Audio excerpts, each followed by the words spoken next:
Moving right into the next session with Tom. Are you ready, Tom? Derek, I'm always ready for you. You know it. Perfect. Awesome. Thanks so much for joining us today. I'm really looking forward to kind of diving into your really, I want your whole life, past, present, and future explained, because I've been following you on Medium for a little while because you've done some really great showcases of these DTC brands. And then I hit you up to like talking about it, and you're like, yeah, I just launched my own. I'm like, oh my God, like how many things can you do at one time? So for those that don't know you, give us a brief background and tell us how you got into this whole thing and leading up to the launch of Lunchbox. Yeah, absolutely. So Lunchbox started about 3 years ago, so it's not super new. And so I have a couple different sides of my personality. I started my first e-commerce brand when I was 19, back when I was on a college campus trying to figure out, hey, what can we sell to sorority girls? At the time, it was phone wallets and shoelaces, and that ended up scaling into 100 different campuses, just going for these wholesale deals with local chapters. That was kind of the thing that gave me the entrepreneurial bug, if you will. And so from there, it was always like, what problems can we solve? What can we build? And how do we kind of align the sniper rifle of accounting, great product, great marketing, and great team? And so ever since, I've been kind of pursuing that hodgepodge for everything within it. And so Lunchbox has been kind of my baby for the last 3 years. And then separately, I also run a creative agency called Create Carousel, where we help e-commerce brands kind of visualize why their product is relevant online. And so really involved in a lot of different parts of the business. Okay, so from that, was it a client call? Was it like was it going? I mean, it couldn't have been, because I know the product. It couldn't have been going to a concert, just because there's nothing available right now. But you saw a product opportunity with Lunchbox, and I don't if you want to share your screen and show people what it is. Yeah. So let me know if you can see. Yeah, can you see my screen, Derek? Yeah. So essentially, it's early 2018. We're in Miami, Florida, and we are now a decade into the experience economy, right? I lived in Miami, Florida in 2018, actually, South Beach. Exactly.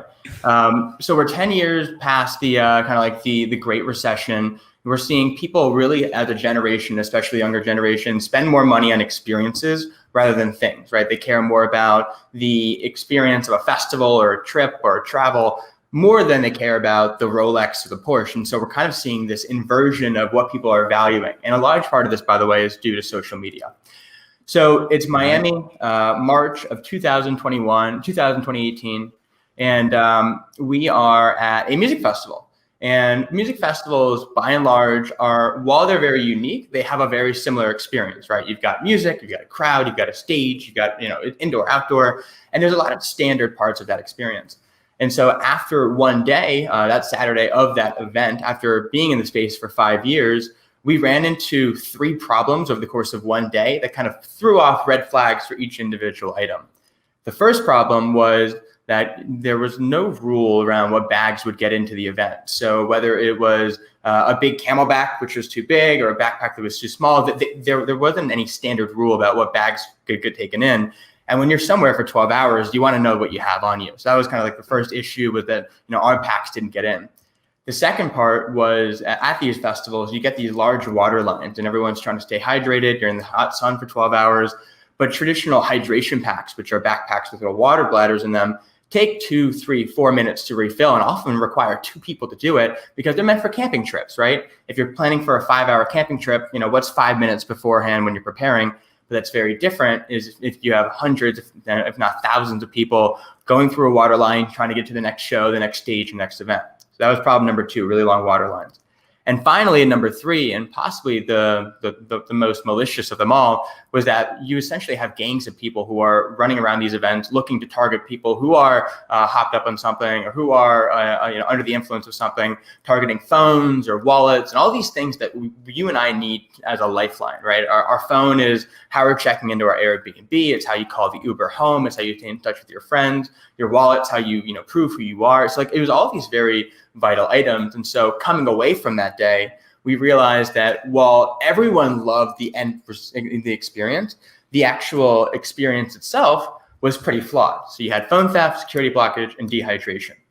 I want to take this conceptually. You're looking at this from the economic incentive and gap standpoint. So you're seeing, this is the development of market opportunity is specifically what you're talking about.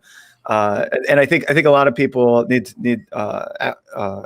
just want to take a second and pause and think about, in your own markets where that real gap is coming into play. So I just want to call it out that you're seeing a gap, a little bit of a blue ocean. It's not that you're reinventing the wheel necessarily, but you think you can create a better mousetrap because of these problems.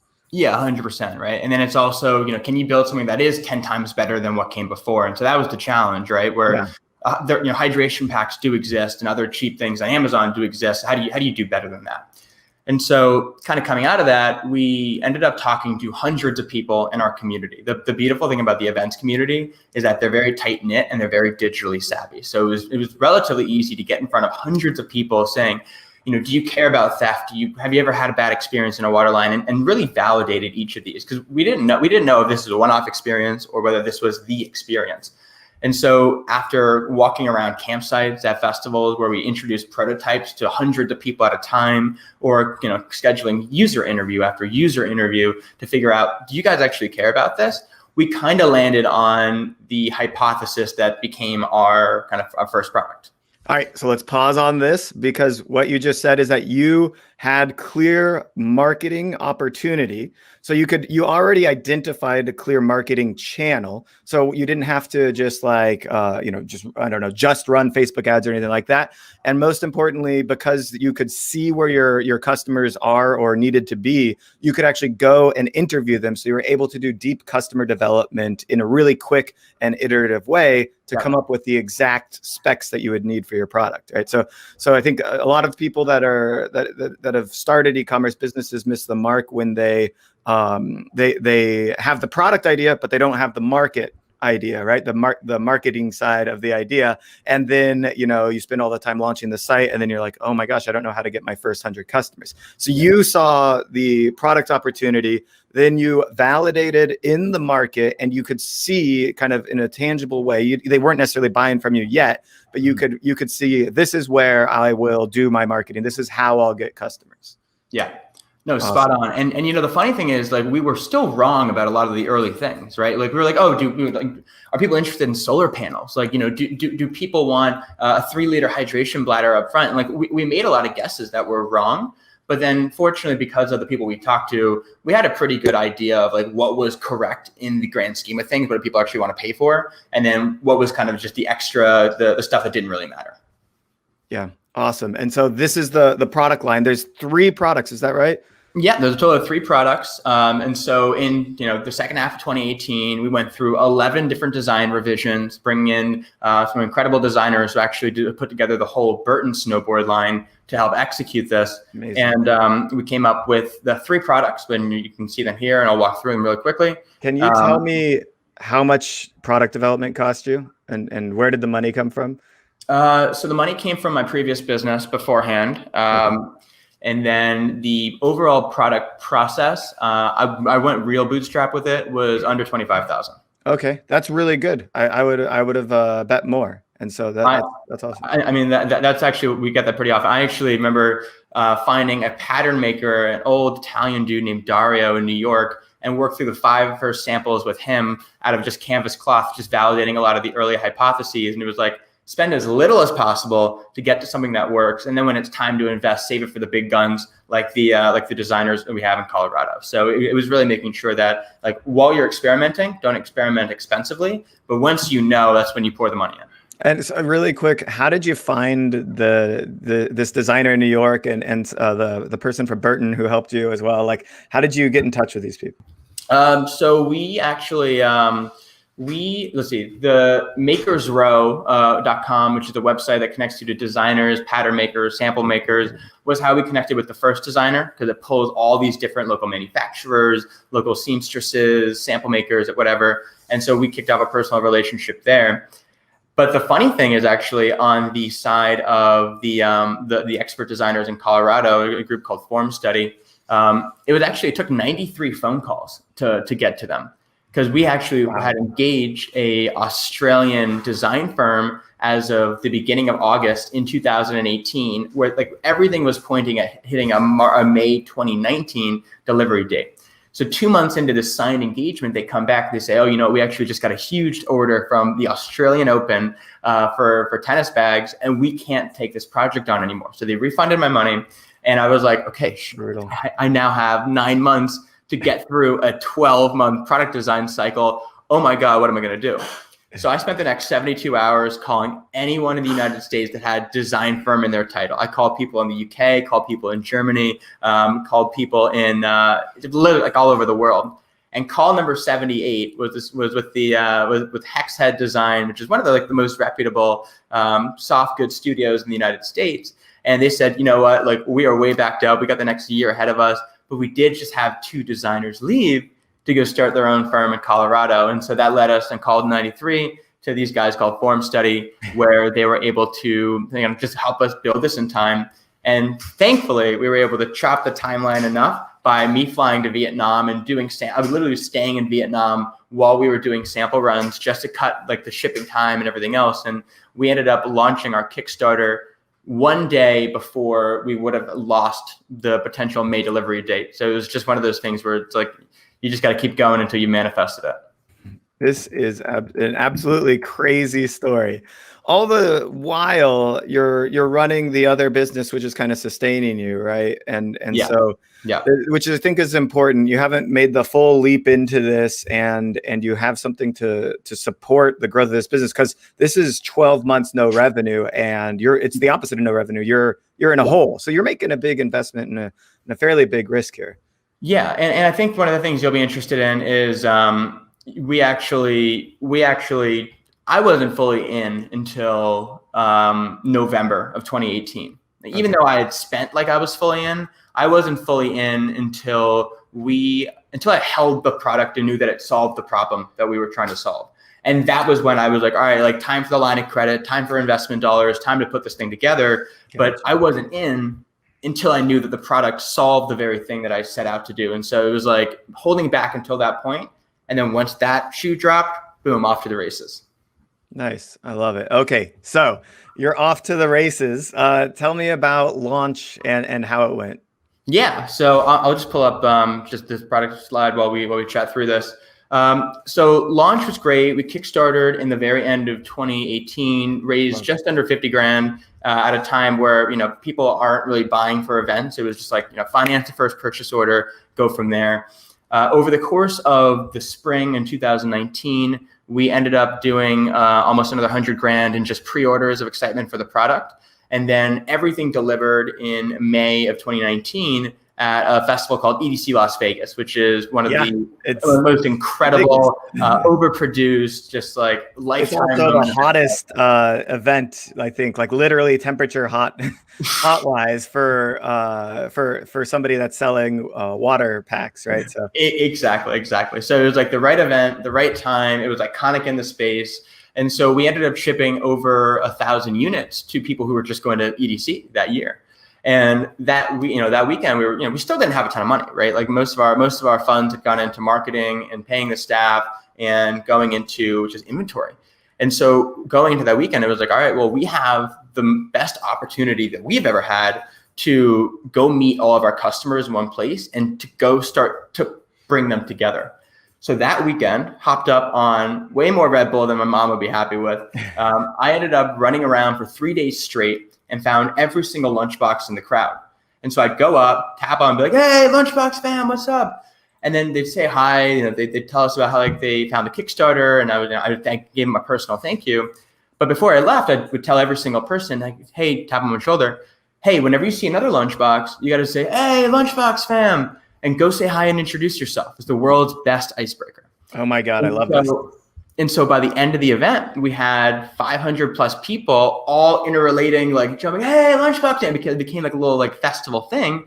But imagine how you'd feel, Derek, if you're standing in a group about to walk to the next stage of 8 people, and one person in the group gets yelled at, hey, Lunchbox fam. The 1 out of the 8 feels super special. The 7 out of the 8 is wondering, what's Lunchbox? And so that was a little bit of like the exact kind of like feeling and moment we were trying to get from a grassroots level, where we were still bootstrapping. We were still trying to get people to bring together, but ultimately we were trying to like give our customers an even better festival experience because we knew that they were experience minded. This is this is brilliant. This is the start of the community building aspect of the business. How has that evolved since seeing people engage with each other in this way and really bring about you?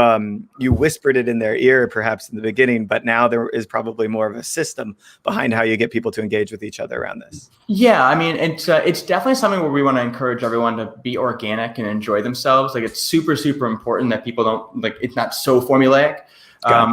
But, you know, that early May in 2019, we created that sense of identity, right? People were able to see the Lunchbox in each other's back, and it's very identifiable. So it's like, okay, it's like we are like one.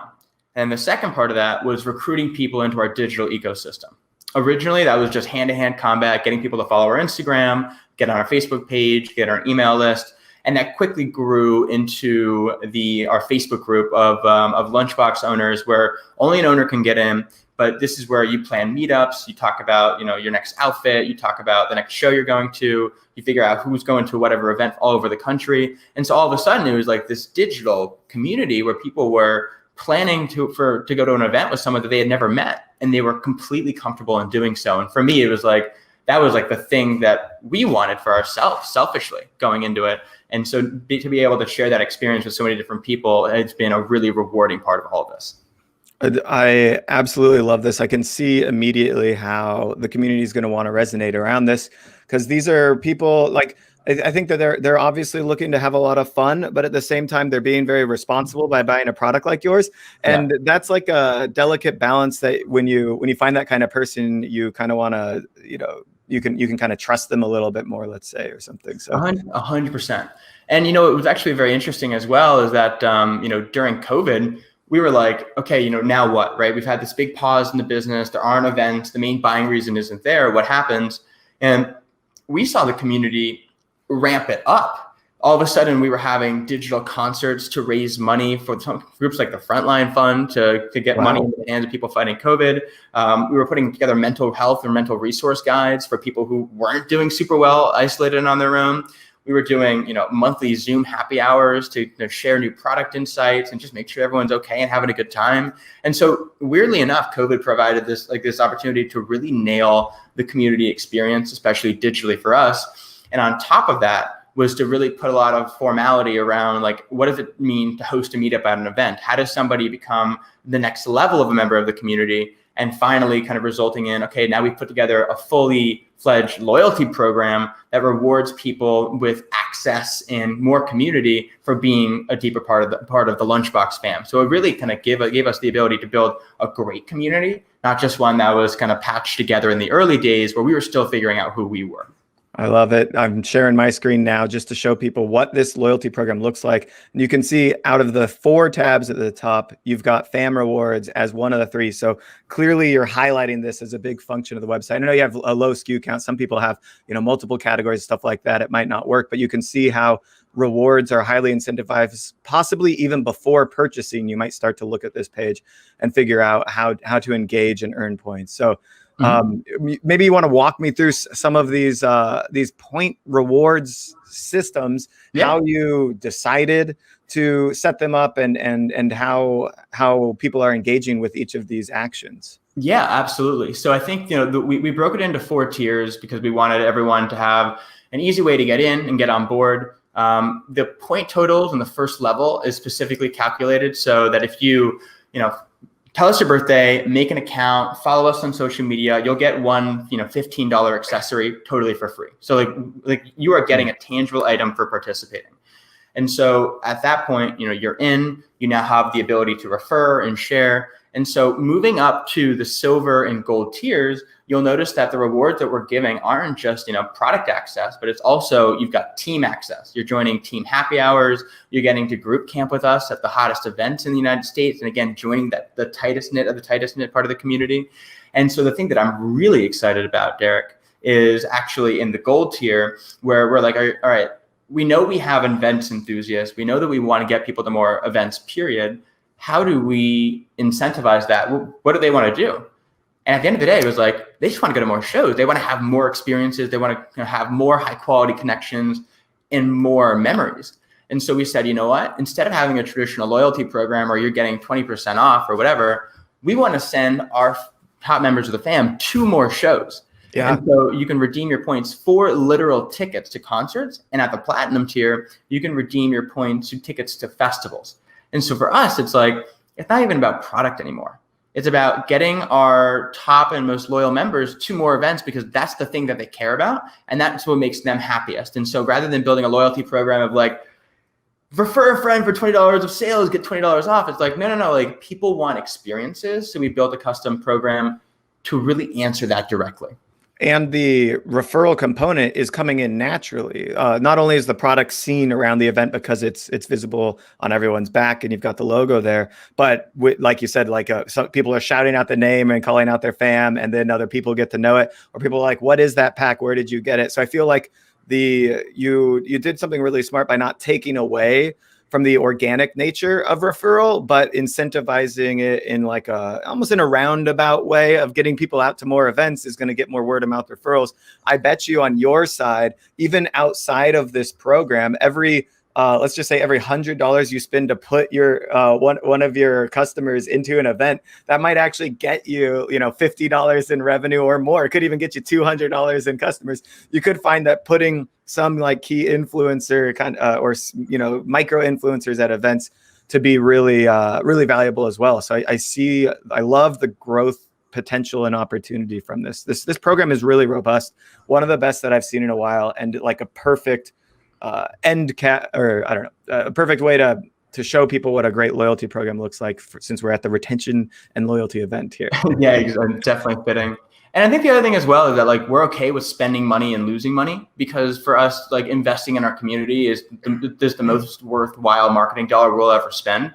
I can give Facebook $100,000 a year, or I can put $50,000 a year into my loyalty program and have a really happy group of people. I may have lost money, but I've delivered a better community experience, which is ultimately my job.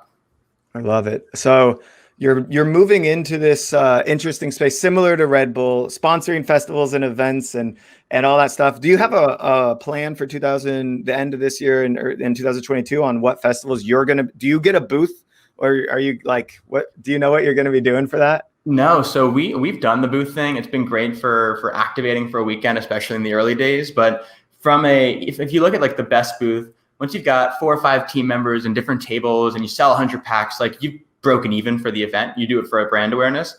What we do now is we host these different meetups all around the states where we empower what we call a fan ambassador, which is one of our creators or affiliates, or we have a team member go and literally host these meetups. And then just like for the price of a ticket, you go in and you just get to see everyone. Everyone's having a good time. You create like an important touch point for people who are actually there, and you do it for the cost of a ticket.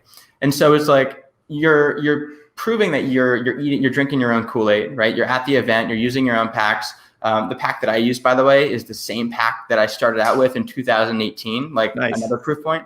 And so it's just good to get in front of people and just be like, no, we're not some big corporation. We're people like you, and you're going to look left or right in the crowd and you're going to see us and you're going to see the team, you're going to see the Lunchbox fam.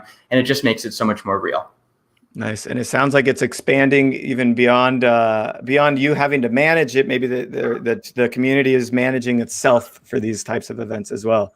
Yeah, that's pretty accurate at this point, right? It's like, the meetups are being held by our creators. Our community is pretty self-sustaining. And that's the goal of a community builder, right? It's like, you can seed a garden for so long, but after 1 year, 2 years, if it's not growing on its own, then either structurally you've done something wrong or that community was never that tight knit to begin with. Yeah. This is amazing. So you've got the slide up. Tell me, what is your prediction for, let's say, the future of your brand, but also the future of e-commerce in general? Well, I'm going to relate this back to Lunchbox in a second, but I think a lot of where we see direct-to-consumer commerce moving is away from expensive paid acquisition, away from kind of bland brands that don't really have any soul and personality, and instead it's going towards who's building the best community, who's telling the best creator stories, who are holding their leverage through their audience, and then who's treating themselves like a media company. And so these three things, while they seem like they're in little verticals, everything overlaps because content, whether it's from creator or from your own in-house efforts, that feeds into the community and it keeps them engaged over time, which feeds into your email, your social, and everything else. On the creator side, a lot of brands don't recognize that creators are the number one way to build relationships at scale with hundreds, if not thousands of people, provided that you approach it in an ongoing manner. We have creators that have equity in our company, Derek, because we believe so much in the value of those relationships. And so they're that much more willing to share, that much more willing to post, that much more willing to be an ongoing brand advocate. And that's where we see brand trust really come from. Because you can have somebody with 1.5 million followers on Instagram posting the 11th CBD package that she's gotten that week. That's not trust. But if somebody's talking about like, hey, this is solving my problem for years on end, chances are if you're following that person, you're going to listen. Yeah, I love it. And this just goes back to yesterday. We were with Grin showed us their technology product and how you can kind of uncover the influencers in your audience and keep it authentic by bringing in like real creators and people that really want to promote the product as opposed to those paid influencer placements. So I think you've carved that out. I noticed that you don't have TikTok or Snapchat links in your footer. Are you on those channels? Because this feels like your crew. We do have a pretty active TikTok that's actually relatively sales generating for us, and we tell a lot of first person stories. TikTok at Lunchbox fam. Thank you for the note on the footer.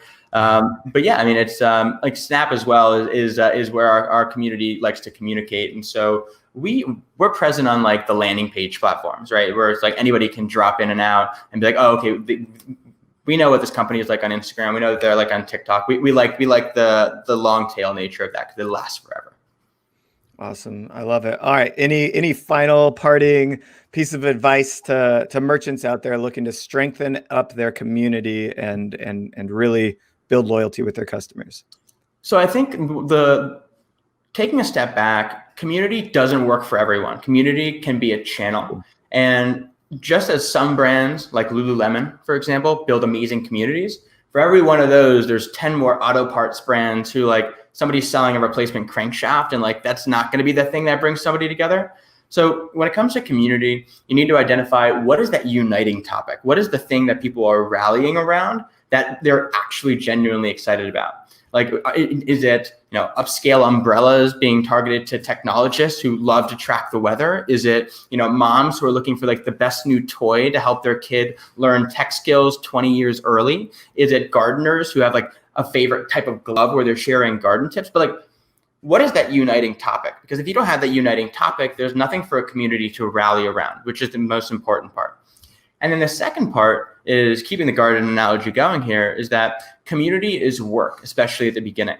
Do things that don't scale. Have your team ready to comment on every single post, almost inviting everyone in through the virtual participation alone, and then build intentional hooks into your community from your post-purchase flows, your social media, and never take your foot off the gas. It is an active thing to develop. It is an active channel to create. And at the end of the day, it represents a lot of one-to-one relationships, which means you need to act in support of one-to-one, especially with your team. So uniting topic, invest in how the channel is maintained, and invest in how people hook in and deliver a great damn experience. I love it. All right, we're going to move into our next session really quick. I'm going to share your Medium account if people want to follow along. You're still doing these brand interviews with D2C brands? Yeah. So every month we interview a new founder of a hot new D2C brand. We recently did Iconic, one of the top campus art brands in the United States, for their new NFT launch, which is a super exciting program. But once a month, a deep brand teardown of how a brand has used a marketing channel or used product superiority to really take it to the next level. Always something unique, always something different. So if you're interested, tune in. Yeah, love it. Awesome. Thanks so much, Tom. We're going to move right into the next session.